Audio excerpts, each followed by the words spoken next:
여러분, 복을 주시는 주체는 누구이십니까? 바로 여호와 하나님이십니다. 복은 사람이 요청해서 주신 것이 아니라 여호와 하나님께서 먼저 주시겠다고 우리에게 가르쳐 주신 거고 하나님의 명령입니다. 이거 복은 받아도 되고 안 받아도 되는 것이 아니라 반드시 하나님의 복을 받아야 된다라는. 할렐루야. 그래서 축복은 여호와 하나님의 명령입니다. 여러분, 오늘 이 시간 이제까지도 그랬지만 하나님의 복이 여러분과 충만하시기를 주의 이름으로 축원을 드립니다. 사실상 복 주심은 하나님께서 행하신 창조 역사의 일부분이었습니다. 그래서 창세기 1장 22절에 보면 같이 봅니다. 시작. 하나님이 그들에게 복을 주어 가라사대 생육하고 번성하여 여러 바다물에 충만하라. 새들도 땅에 번성하라 하시니라. 아멘. 잘 들으세요. 사람이 있고 복이 생겨난 것이 아니라 사람이 있기 전에 이미 복이 있었습니다. 할렐루야. 사람을 만들어 놓고 하나님이 복을 만들어서 주신 것이 아니라 사람을 창조하기 이전에 이미 하나님에겐 복이 있어요. 우리에게 주실 복이 있단 말이죠. 할렐루야. 그래서 복이 사람을 위해 존재하는 것이 아니라 사람이 복을 위해 존재하는 것입니다. 사람이 복을 위해 존재한다. 이게 무슨 얘기일까? 자, 왜 그러냐면 하나님께서 명령하신 복을 이루는 것이 인간, 사람의 사명이기 때문에 그렇습니다. 사명은 반드시 하면 복이 따르게 되어 있습니다. 할렐루야. 그래서 복을 받는 것이 우리의 사명입니다. 받으셔야 된다 이거죠. 그래서 생육하고 번성하고 땅에 충만하고 땅을 정복하는 것은 복이요 하나님의 명령이었다라는 거예요. 이 명령은 아직도 완수되지 않았기 때문에 지금도 이 복은 유효하다라는 것은 지금도 하나님은 저와 여러분이 하나님의 복을 받기를 원하신다라는 거죠. 할렐루야. 그래서 백성을 축복한 사례를 성경에 보면 먼저 출애굽기 39장 43절에 보면 하나님의 성막을 모든 역사를 다 완성하고 마쳤을 때 모세가 백성들을 축복을 하게 됩니다. 이 성막은 하나님께 제사를 드리고 하나님께 이제 모든 백성의 죄를 가지고 나아가서 대제사장이 죄의 용서함을 받기 위해서 만든 것입니다. 그래서 이 성막은 이제 이스라엘 백성들이 이제 성막을 중심으로 살라고 하나님의 사이즈도 다 주셨습니다, 모세에게. 그래서 사이즈대로 지었고 그리고 모든 동서남북의 3개 지파씩 12개 지파가 성막을 중심으로 해서 지어졌다라는 사실이에요. 그래서 성막 모든 역사를 마쳤다는 것은 성막을 다 지은 이후에 모세가 백성들을 축복을 했고 백성들이 그 복을 받았다. 그리고 또 레위기 9장 23절에 보면 모든 제사를 마친 후에 모세가 아론과 함께 백성들을 축복을 했습니다. 제사를 마친 이후에, 제사는 모든 우리의 죄를 가지고 하나님 앞에 나가고 짐승을 죽여서 짐승에게 죄를 전가할 때 그 모든 죄가 이제 용서함 받게는 거고 하나님이 제사 제도를 만들어 주셨어요. 지금 이 제사가 예배로 완성이 되었죠. 바로 예수 그리스도가 우리를 위해 죽어주셨기 때문에 민수기 6장 전반부에 보면 이스라엘 자손에게 나실인의 서원을 가르쳐 주십니다. 그래서 6장 후반부에 보면은 아론과 또 그의 아들들에게 제사장의 축복을 가르쳐 주십니다. 그래서 이 관계를 제가 같이 보면서 은혜를 나눌 터인데 먼저 시편 115편 12절을 같이 보겠습니다. 시작. 여호와께서 우리를 생각하사 복을 주시되 이스라엘 집에도 복을 주시고 아론의 집에도 복을 주시며. 아멘. 주어가 여호와 하나님입니다. 여호와께서 누구를 생각하사? 우리를 생각하사. 어떻게 하면 내 자녀에게 복을 주지? 하나님은 자나깨나 우리에게 복 주시기를 원하시는 하나님이에요. 우리를 생각하면서 복을 주시기를 원해요. 그래서 복을 주실 때 이스라엘 집에도 복을 주시고, 선택한 백성에게 복을 주시고, 선택한 백성 중에서 누구? 아론은 대제사장이에요. 대사장의 집에도 복을 주신다. 하나님은 이렇게 자나깨나 우리를 생각하시고 우리에게 복을 주시기를 원하시는 분이 하나님이시다라는 거예요. 예. 그런데 이제 서원을 가르쳐 주셨는데, 서원과 복을 보면은 서원은 인간으로부터 하나님께 향하는 것이 서원이에요. 하나님께 서원하는 인간, 내가 하나님께 향하는 게 서원이에요. 복은 하나님께로부터 인간에게 향하는 것이죠. 그래서 이 서원과 축복은 방향만 다를 뿐이지 하나님과 인간 사이에 서로에 대한 긴밀한 관심을 나타내는 거예요. 쉽게 얘기해서 서원이 인간으로부터 하나님께 대한 향하는 것이라 그랬어요. 그러면 서원을 하는 사람은 하나님께 정말 관심이 많은 사람이에요. 무엇을 이루어 주시면 무엇을 어떻게 하겠다. 하나님이 아들을 주시면 한나처럼 하나님께 아들을 드리겠다. 서원은 하나님께서 주시면 하나님께 드리겠다라는 거예요. 하나님께서 주시면 입 딱 닫고 따르게 쓰는 것이 아니라 반드시 하나님께 올려드리는 게 서원이에요. 하나님께서 주시는 것을 믿는 거예요. 그게 믿음이에요. 주셨으면 그 다음에 하나님께 올리는 거예요. 한나가 그랬어요. 브닌나가 아이를 많이 낳고 자기는 아이를 못 낳으니까 하나님 나에게 아들을 주시면, 자녀를 주시면 하나님께 바치겠나이다 서원을 했어요. 그것이 바로 서원을 하는 사람은 하나님께 관심과 사랑을 표시하는 거예요. 하나님이 하실 수 있습니다. 하나님이 역사하시면 나에게 복을 주실 수 있습니다라는 믿음을 고백하는 거예요. 복은 뭐예요? 하나님께로부터 인간을 향한다 그랬어요. 그러면 내가 하나님께 복을 받았다라는 것은 복의 결과물이 중요한 것이 아니라 하나님이 나에게 얼마나 관심이 있고 나를 사랑하는지를 확인하는 거예요. 복은. 기도를 했는데 기도가 응답이 받았어요. 응답이 되었어요. 그러면 응답 자체가 중요한 것이 아니라 하나님이 나에게 응답을 주셨어? 이야, 하나님이 진짜 나에게 관심이 많으시구나. 하나님이 나를 사랑하시는구나. 그걸 확인하는 거예요. 그래서 서원은 인간이 하나님께, 복은 하나님이 인간을 향해서 서로 관심과 사랑을 계속해서 반응하는 거예요. 그것이 바로 하나님과 나의 인격적인 교제이고 신앙으로 고백하는 거다라는 거예요. 내가 오늘 살아있음에 감사해서 오늘 하나님 예배 드릴 수 있어서 너무 감사합니다. 그렇게 고백을 하면 하나님께 내 관심을 올리는 거예요. 사랑을 올리는 거예요. 그래, 네가 나에게 이렇게 관심이 있니? 나를 정말 사랑하는구나.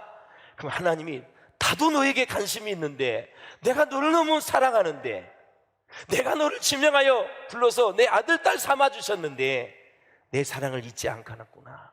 나에 대한 관심이 정말 지극하구나. 하나님께서 복을 내려주신다 이거죠. 응? 그렇다면 서원이란 무엇일까? 소원이란 사람이 어떤 소원을 이루기 위해 하나님께 무엇인가를 약속하는 행위입니다. 사람이 하나님께 약속을 하는 거예요. 비전은 하나님이 내게 주시는 거예요. 소원은 내가 하나님께 약속하는 거예요. 그런데 사람이 하나님께 약속을 했기 때문에 그 약속을 이루는 과정에 하나님의 일하심이 있기 때문에 소원이 이루어졌다라는 것은 하나님이 내게 관심이 있고 사랑이 있고 나를 주목하신다라는 사실. 한나가 아이를 낳기 때문에 그 결과물에 대해서도 감사했지만 하나님이 한나를 돌보시고 하나님이 한나를 관심 가지시고 사랑해 주셨다는 사실에 한나는 펑펑 울었어요. 너무너무 그것이 감사해서. 그래서 아이를 성전에 바쳐서 이스라엘의 대선지자, 위대한 역사를 이룬 사무엘 선지자가 거기에서 나옵니다. 사랑하는 여러분, 그렇습니다. 소원이 이루어지는 것은 소원을 이루었다는 뜻이고, 소원을 이룬다는 것은 꼭 복을 받은 것이다 라는 거죠. 그렇지요, 여러분. 응? 그래서 제사장 엘리는 한나의 소원을 축복했습니다. 예. 성경에 나오는 소원 이야기를 가운데 유일한 성공 사례가 한나의 소원이 제사장의 축복과 밀접한 관계가 있다라는 사실을 우리가 볼 수 있는 것이죠. 그런 의미에서 민수기 6장에 나실인의 서원 다음에 제사장의 축복이 나오는 것은 이 서원의 성공이 축복에 있음을 강조하는 것입니다. 여러분, 영적 지도의 축복을 많이 받을 수 있기를 바라고 하나님의 관심과 사랑이 대단하다는 사실, 이것을 여러분 잊어버리면 안 돼요. 예. 나실인의 서원, 나실인은 구별된 사람이에요. 예? 그 제사장의 축복의 상관관계를 염두에 두고 오늘 본문에 보면 복과 너를 지키다의 의미가 아주 분명해집니다. 예. 서원이 소원을 이루는 것이고 소원을 이루는 것이 복이고 복을 이루기 위해서 하나님이 지키신다. 소원을 이루시기 위해서 하나님이 지켜주시고 보호하시고 간섭하셨다라는 사실에 우리는 감사하고 하나님께 영광을 돌려야 된다라는 거죠. 오늘 본문 민수기 6장에서 말하는 복은 성공적으로 서원을 완수하는 것입니다. 다시 말씀을 드리면 나실인의 서원이 성공적으로 완수될 수 있도록 여호와께서 지켜주시는 것이 복이다. 할렐루야. 여러분이 이제 어떤 서원을 하나님 앞에 드리잖아요. 어떤 서원이든 그 서원이 잘 지켜지고 이루어질 수 있도록 그 과정에 하나님이 도우시는 것이 복이다 이거죠. 예. 그래서 서원을 완수하는 것은 인간의 힘만으로는 가능하지 않고 하나님이 도와주셔야 된다라는 사실이죠. 사랑하는 여러분, 그래서 정리를 하자면 여호와께로부터 복을 받은 자만이 소원을 완수할 수 있다. 결국은 하나님이 그 소원을 이룰 수 있도록 도와주셔야만 된다, 그 뜻입니다. 축복은 세상을 정복하는 힘입니다. 세상은 많은 시련, 고난, 유혹, 시험 이런 걸 다 이기는 거, 정복하는 것이 바로 축복이다. 시험을 이기는 자가 복이 있는 줄로 믿습니다. 고난과 시련과 역경을 잘 이기는 사람이 축복을 받은 사람입니다. 그리고 축복은 하나님의 명령입니다. 꼭 받아야 된다라는 사실이죠. 그리고 축복은 서로를 살리지만 저주는 여러분 서로를 죽이는 거예요. 그래서 모든 복의 기원은 여호와 하나님이시다라는 거죠. 사랑하는 여러분, 그렇습니다. 정말 마귀와 대적에서 승리할 수 있기를 바라고 보혈의 능력으로 어둠과 모든 사단의 세력을 몰아내고 승리할 수 있기를 다시 한번 주의 이름으로 축원합니다. 축복하는 사람은 제사장이지만 복을 주는 능력은 오직 하나님께 있다. 축복이라는 뜻이 복을 빈다라는 뜻이고, 그리고 복을 주시는 분은 하나님이시다라는 사실이에요. 그래서 제사장의 권위는 하나님께로부터 왔습니다. 그래서 제사장직은 존귀한 직분이지만 반면에 아주 가장 겸손해야 될 자리가 바로 제사장의 직분이다. 사람이 있고 난 다음에 복이 있는 것이 아니라 사람이 있기 전에 영원 전부터 하나님에게 복이 있었는데 그 복을 우리에게 주시는 거예요. 할렐루야. 그러니 하나님을 떠나서 어떻게 우리가 복을 이야기할 수 있겠어요? 자, 하나님만 주시는 복인데 오늘 본문 세 가지를 보고 한번 알아보겠어요. 먼저 하나님은 이스라엘 백성을 지키신다. 자, 지키다라는 뜻은 샤마르라는 뜻인데 울타리를 쳐서 막다라는 뜻이 있어요. 사랑하는 성도 여러분, 하나님의 복은 우리가 말씀 안에 머물 때 누릴 수 있는 것입니다. 말씀 안에 머물 때 하나님이 울타리를 쳐서 우리를 막아주신다라는 뜻이에요. 그래서 주님 안에 머무는 것이 엄청 중요한 것이고 예수 그리스도 안에 있는 것이 놀라운 축복이고 그 안에서 샬롬, 평강의 복이 우리 가운데 있는 거예요. 할렐루야. 그래서 말씀의 원리에 순종하는 삶이 복을 가져다 준다. 하나님은 아무에게나 복을 주지 않습니다. 하나님은 순종을 통해 복을 허락하신다라는 것을 기억하셔야 되고, 하나님이 우리를 지켜주신다는 것은 이 세상에 많은 위험과 어려움이 있다는 것을 전제하는 것이고 인정하는 것입니다. 그렇지 않습니까?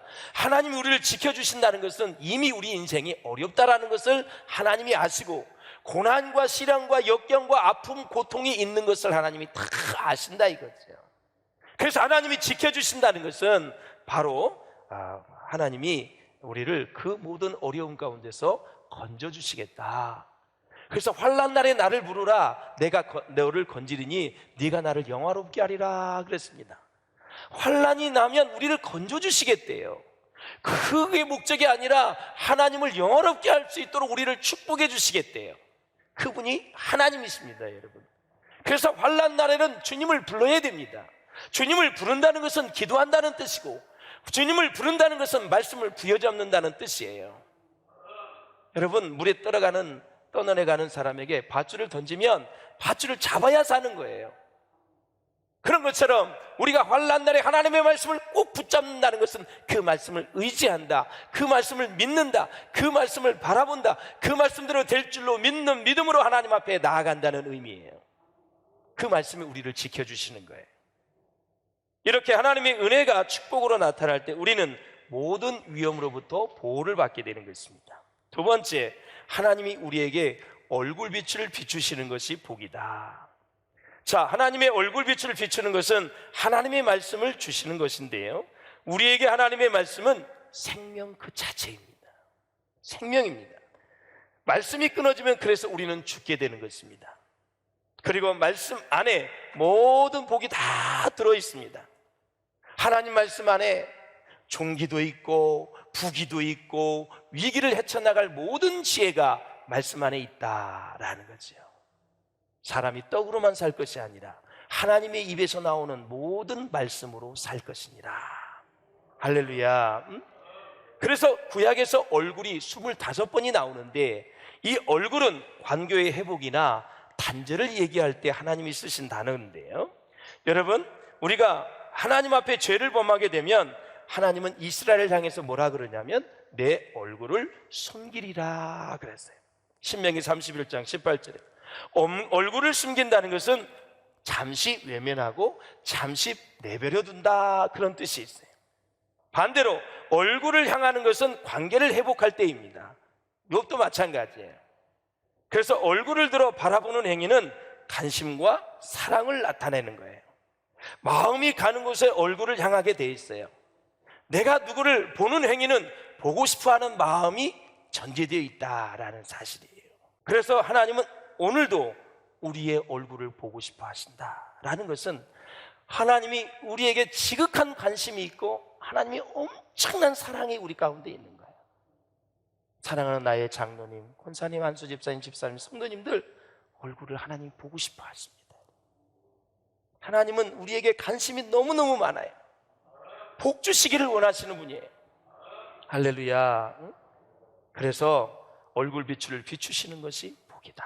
세 번째, 평강 주시기를 원한다고 말씀하셨어요. 이스라엘 백성을 향한 하나님의 사랑의 고백은 이제 뭐로? 평강, 샬롬으로 다 마무리되어집니다. 샬롬은 영, 혼, 육이 온전한 상태에서 완전히 하나님의 영이 나를 지배한 평강을 누리는 아무 걱정 근심이 없는 상태, 그 상태를 평강이라 그래요.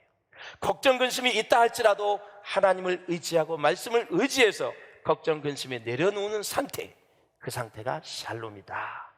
그래서 이 평강이라고 하는 것은 단순히 고통이나 전쟁이 없는 소극적인 평강을 말하지 않습니다. 이것은 바로 모든 갈등과 도전을 믿음으로 이긴 그 평강을 말한다.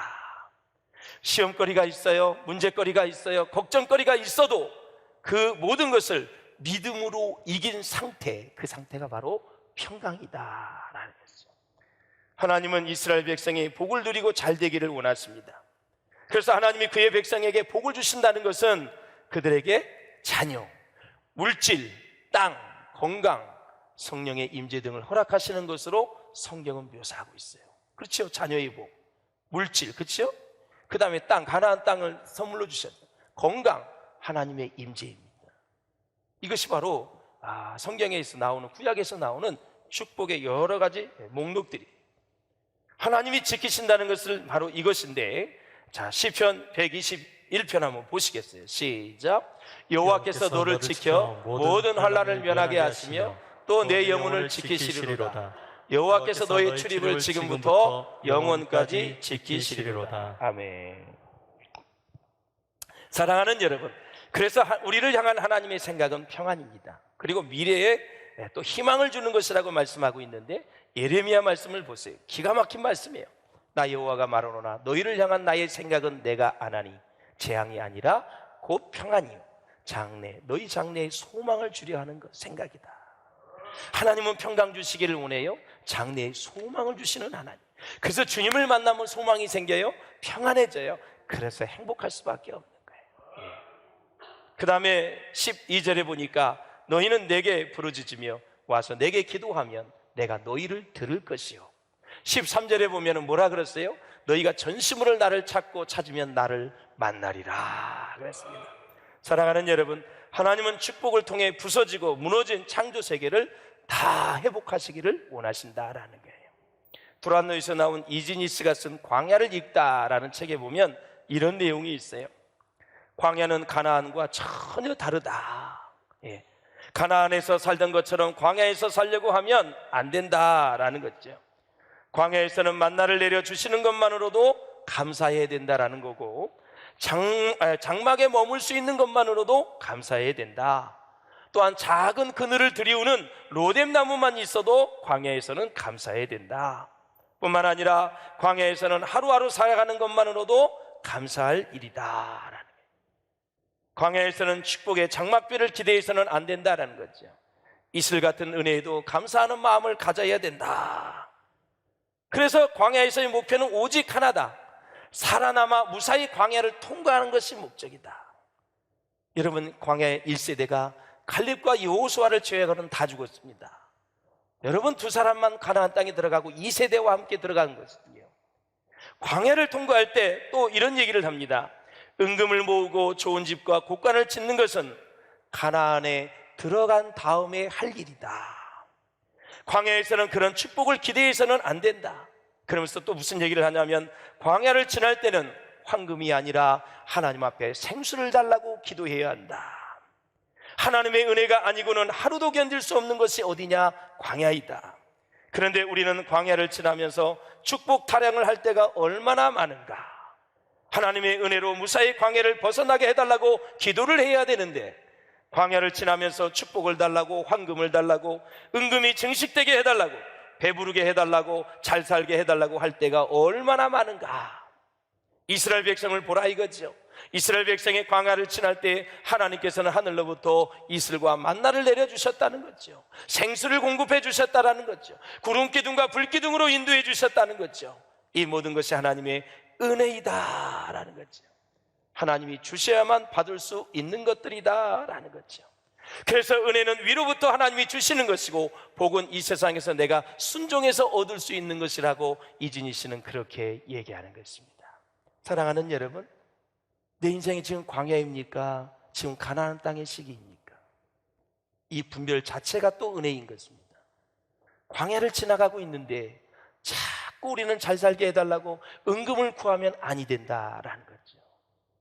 광야는 바로 내가 하나님 앞에 아직 풀지 못한 것, 아직도 매듭을 짓지 못한 것, 아직도 해결되지 못한 것, 그런 것들을 정리한 이후가 가나안이 되는 거죠. 할렐루야. 어서 속히 여러분 광야를 넘어갈 수 있기를 주의 이름으로 축원합니다. 그리고 나서 하나님께 구하십시오. 지금 여러분, 어떤 사람 마음이 힘들다는 것은 지금 광야예요. 마음이 불편하다는 것은 광야예요. 마음이 잡히지 않는 게 광야예요. 마음이 불안하고 걱정 근심이 있는 것 광야예요. 광야. 그것을 먼저 하나님을 의지하면서 내려놓으실 수 있어야 된다. 그게 복이다 이거죠. 사랑하는 여러분, 말씀을 맺겠습니다. 우리가 교만해서 말씀을 멀리하거나 또 숨어서 죄를 짓지 않으면 축복이 차서 넘치게 될 것입니다. 할렐루야. 결국 모든 성도들이 축복을 받고 모든 기도가 응답되며 병자들이 치유되고 지혜롭고 총명한 자녀들이 우리 가운데 많이 일어날 줄로 믿습니다. 정리하자면 복의 주체는 여호와 하나님이십니다. 하나님은 복의 근원이 되신다라는 사실이에요. 하나님의 축복이 여러분의 가정과 자손과 생업 위에, 여러분의 신앙생활 위에 충만하시기를 주의 이름으로 축원합니다.